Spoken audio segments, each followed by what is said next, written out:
Now on CoastTV News. Flooding in Fenwick Island, what the town has planned to find solutions. The intersection of Route 24 and Legion Road, why many say something needs to be done sooner rather than later.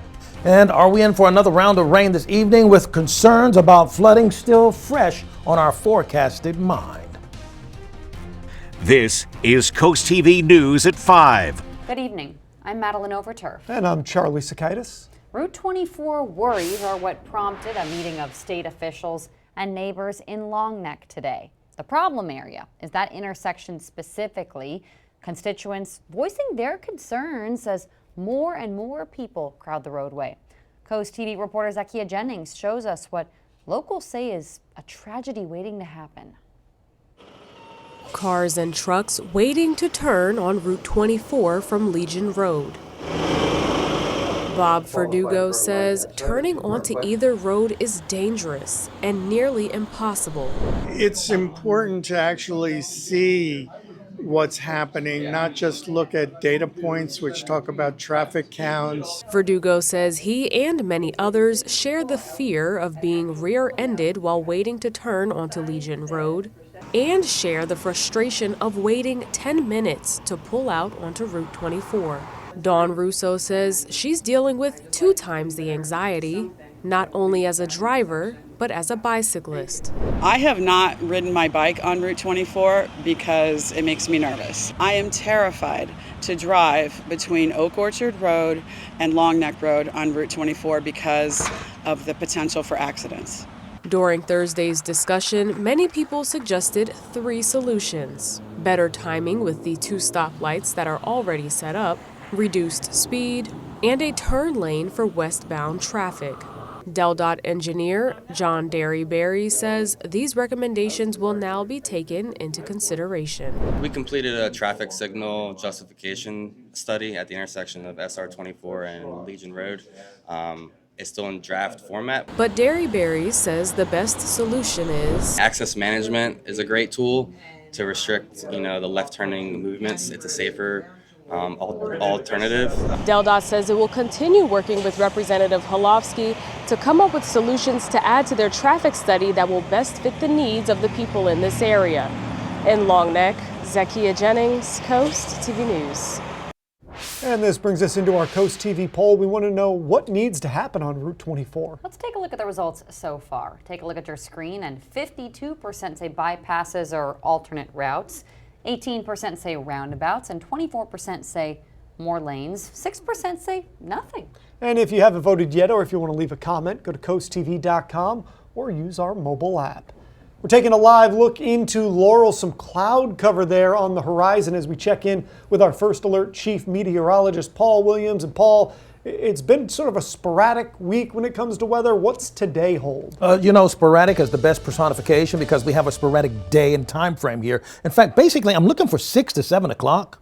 That's what I'm looking for, the storms to really kick off. They're either going to be what they're going to be or not be anything at all. One of those two between 6 and 7 o'clock, because we see the cloud cover stacking up quickly as it pertains to this. And we anticipate with our forecasting models that we're looking for thunderstorms, for example, in Ocean City, starting, by 6 o'clock and then lasting until about 9 o'clock with our forecasting models. Now, we've had over 1.5 inches of rain already today down on Wallops Island, just over 1/4 inch in Ocean City. But in the other areas, it's been relatively light. We've had very strong storms to our north as well, but we stay within the grips of a flood watch that's active throughout the most southern portions of our viewing area, and reaching over towards the Cambridge area, we have a flood watch, meaning, hey, we've already been sized up for some flooding already with rain happening just about every single day thus far. Here's where the rain is right now. Very strong storms up towards Dover. That's causing some flash flood warnings there, but we're still in the murkiness of this right now. It's not being quite cooperative, but we're starting to see just quick developing scattered showers moving along,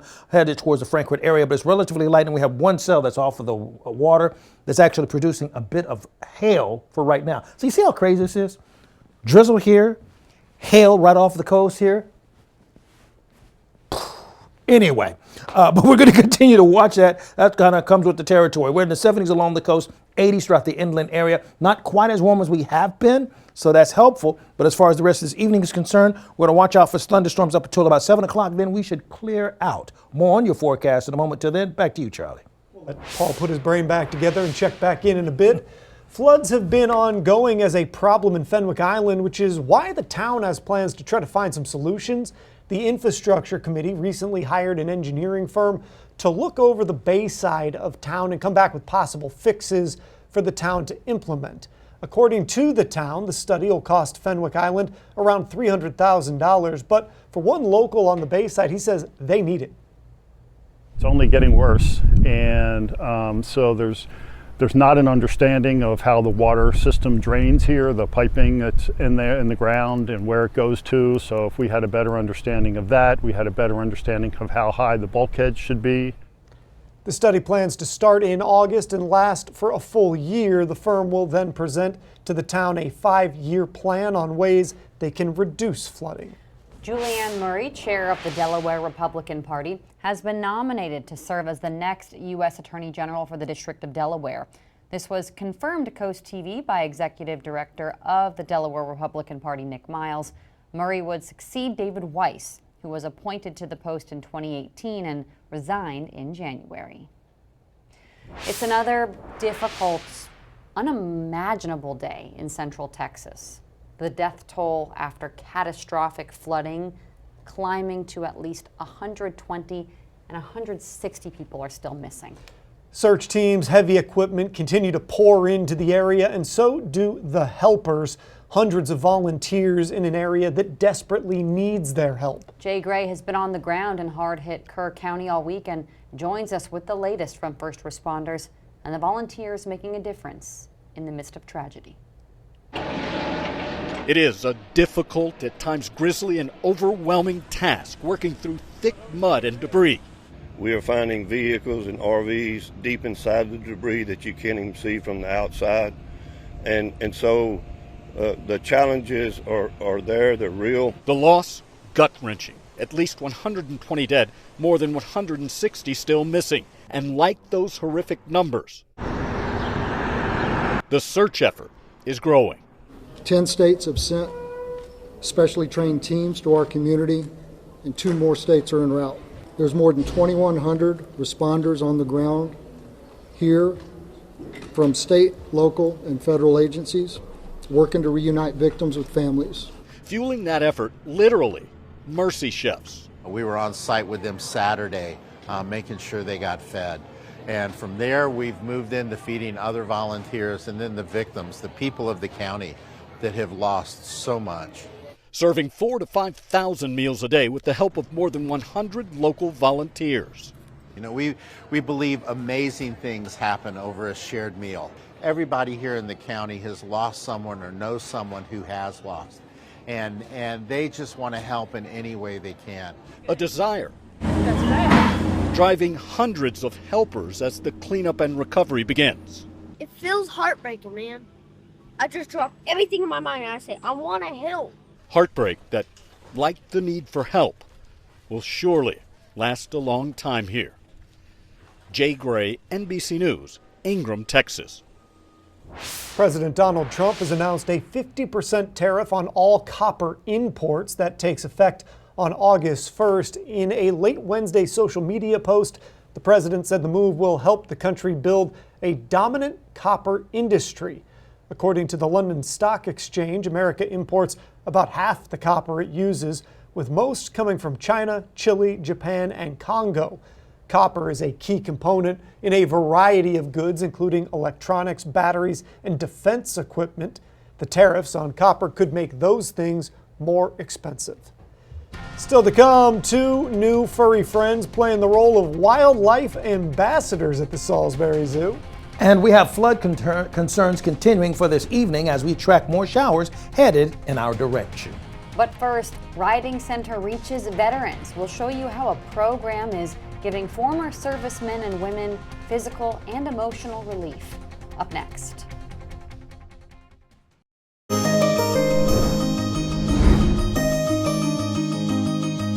Imagine walking around with pain, anxiety, not sure who you can trust. Sounds pretty terrible, right? Well, for many of our veterans who suffer from PTSD, that is the reality.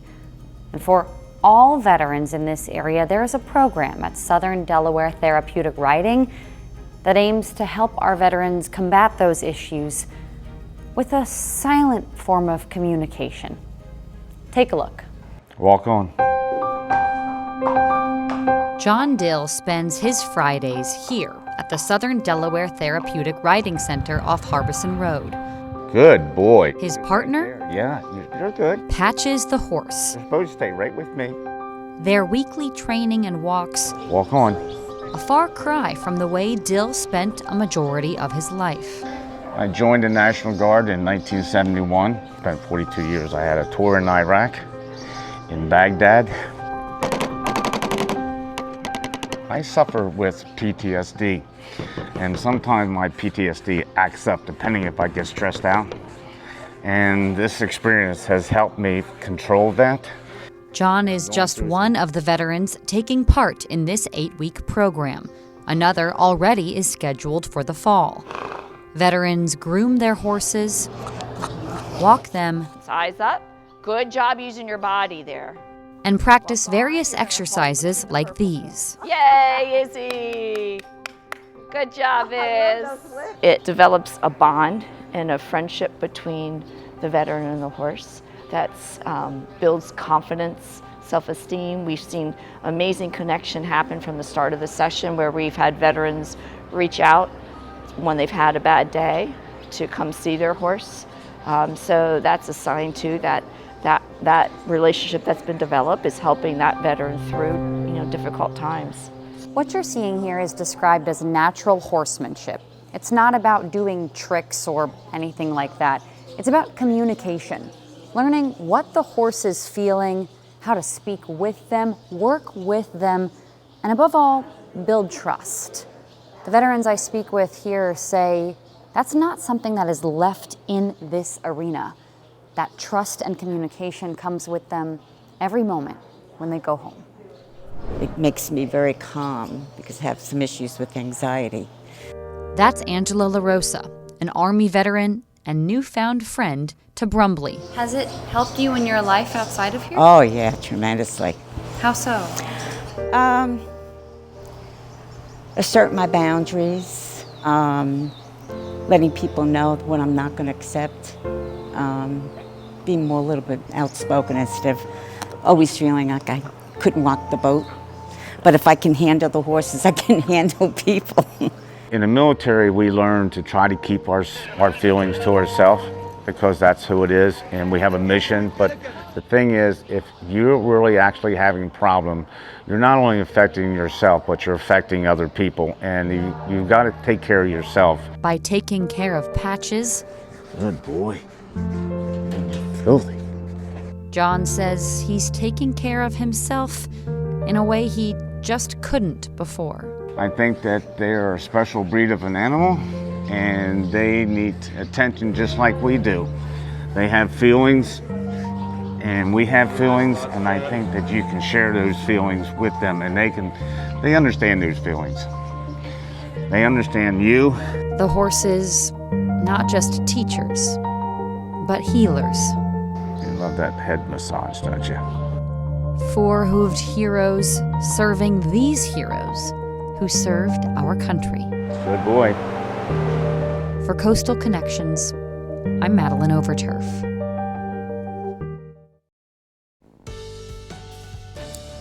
We are tracking some additional rain that's beginning to shimmy its way in our direction, but it's not causing quite the same ruckus that the previous few days have caused, which is not necessarily a bad thing, but we got to kind of play wait and see with this round of storms. Gateway Subaru camera, Ocean City, 75 degrees. Cloud cover continuing to thicken for us. We will watch out for scattered showers. Now, the model's indicating, hey, we're full-blown thunderstorms between 6 and 9 o'clock in Ocean City. We'll see if that verifies. 82 degrees in Milton right now, but the same holds true for us in Georgetown, Millsboro, and Dagsboro. Dew point temperatures elevated once again. I mean, we're mixing the same cake with the same batter all over again, folks. This is close to what we had just yesterday, and yesterday we actually had tornado warnings, northern parts of the state and our neck of the woods here in Sussex County. Now, we got up to over 1.5 inches of rain that's fallen in Wallops Island, but here's the latest look at the rain. Now, we see clustering up here towards Dover, and it's causing a flash flood warning there, but to our south, it's staying relatively quiet, but it's just starting to gel. Look at the last few frames right there. You see how it's just kind of flaring up at the last moment? That's one of the back and forth things that gets a little bit tough to deal with when you're dealing with such an enriched atmosphere with so much thermodynamic and moisture that's in place. But we do have the active flood watch in effect from Salisbury to Pittsfield to Ocean Pines Golf Club shores down to Snow Hill, meaning that we have conditions right perfectly for flooding to occur when the rain hits. Now, our rain chances, we're elevated for tonight, likely for tonight. Then we go down over the weekend, then we go right back up to scattered showers, likely for us going into Monday. Now, here's the line that I'm watching out for. This is the main reason why I'm still keeping a close eye on what to expect tonight. This line's supposed to push through from, let's say, 7 to 8 o'clock, according to this latest model run, and then we clear out for Friday. Now, overnight, we're going to stay in the 70s, and as you take a look at our breakdown for tomorrow, we're not expecting that much of a problem going into Friday. In fact, for Friday, most locations, we look for scattered cloud cover, a good deal of sunshine, warming up, and the wind shifting direction out of the northeast. So for Friday at 3 o'clock, we're looking pretty clear. Temperatures in the 70s. We'll climb to the 80s for Saturday afternoon, staying very clear. The weekend is looking great. Saturday 86, Sunday 87, partly cloudy skies, not looking too shabby. So 3 days in a row, Friday, Saturday, and Sunday, Assateague staying around the 80-degree mark. For Ocean City, 80 to 79 Saturday and Sunday, but we're not expecting any rain or thunderstorms. Warm on Fenwick Island, though, like to the mid-80s there. And then as you climb up here towards Lewis and Rehoboth, we're looking at Lewis staying in the mid-80s, but Rehoboth staying in the lower 80s, kind of like real estate. Location, location, location. So that being the case, you take a look at Monday, we look at that rain coming right back into play. Tuesday, right back into play again. So here we go. My best advice when you take a look at the 7-day forecast, enjoy Friday, enjoy Saturday, enjoy Sunday, because by the time we get to Monday, we're back on that same old rainy routine all over again. Hey, Paul, thank you. Each Friday, you can cheer up with local good news from Coast TV. We have features, cool things to do each weekend, and more. You can sign up now for our Feel Good Friday newsletter at coasttv.com/signup. Coming up, Tesla trouble, shareholders clamoring for answers as sales plummet. Stay tuned on Coast TV News at 5. Shareholders are angry, and after pushing some, now the company finally announcing the date of their annual meeting. That's going to be on November 6th. Tesla shareholders wanted to know why it was taking so long.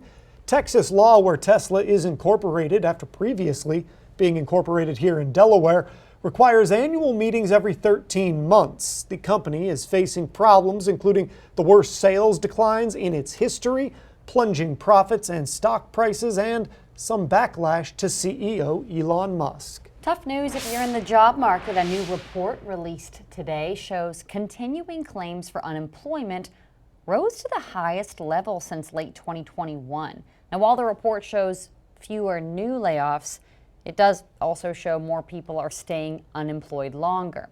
Continuing claims spiked by 10,000 to nearly 2 million. Economists say the labor market has cooled as employers pull back on hiring, but not necessarily cutting jobs. Let's go ahead and take a live look outside into Ocean City. One more check on rain on the way after this. New on Coast TV News at 6, channel markers in Fenwick Island are moving. When you can expect to see the new location, that story and more on Coast TV News at 6. The Salisbury Zoo is introducing 2 new wildlife ambassadors. Meet Gadget and Gizmo. The zoo says these 1-year-old ferret brothers will help educate guests about ferret, responsible pet ownership, and the importance of all species, big and small, in our ecosystem. We can look forward to seeing them at education programs there at the Salisbury Zoo, Paul. That's wonderful. They look like very cute rats. All right, Milford, we're looking at 78 degrees. Adorable rats, okay? Anyway, we're looking at 78 degrees in scattered showers by 6 o'clock for us in Milford. Our skeeter meter by Active Pet Solutions. Listen, we're going to be at extreme levels for the next couple of days because it's just so muggy with the dew point temperature so high. We see scattered showers begin to make its way out of our immediate area.